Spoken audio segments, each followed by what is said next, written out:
So ఇప్పుడు మామూలుగా ఈ జెనెటికల్‌గా వాళ్ళకున్నటువంటి ఇష్యూస్ ఈ పీసీఓడీ, పీసీఓఎస్ ఎవరికైతే ఉంటుందో వాళ్ళలోనే కొంతమేర వచ్చే ఛాన్సెస్ ఉంటుందంటున్నారు కాబట్టి, సో వాళ్ళు ఈ స్క్రీనింగ్ టెస్ట్‌లు ఏమేమి రెగ్యులర్‌గా చేయించుకోవాల్సిన అవసరం ఉంటుంది అలాంటి వాళ్ళు? సో ఇప్పుడు పీసీఓడి వీళ్ళకంటే నార్మల్గానే వాళ్ళు they keep visiting the gynaecologist for their health issues.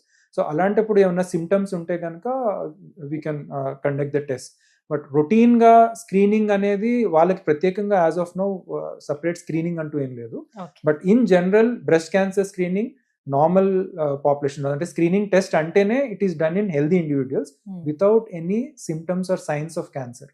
So వాళ్ళలో బ్రెస్ట్ క్యాన్సర్లో ఇట్ ఈస్ మ్యామోగ్రామ్ అనే టెస్ట్ ఉంటుంది. సో మ్యామోగ్రామ్ ఏంటంటే బ్రెస్ట్స్కి x-ray and ultrasound. So x-ray దాన్ని డిజిటల్ మ్యామోగ్రామ్ అంటాము, అల్ట్రాసౌండ్ దాన్ని సోనో మ్యామోగ్రామ్ అంటాం. ఈ రెండు కలిపి చేస్తారు. అది it starts from the age of 40 for a normal person. So 40 నుంచి 50 ఇయర్స్ ఏజ్ గ్రూప్లో once in 2 to 3 years. Okay and 50 తర్వాత from the age of 50 till the age of 70 it is done every year. So this is done in normal healthy individuals. So దీనివల్ల ఎందుకు ఇది చేస్తారు అంటే ఉన్న cancer ఈ screening టెస్ట్లో కన్నాక one of the most proven test is this mammogram.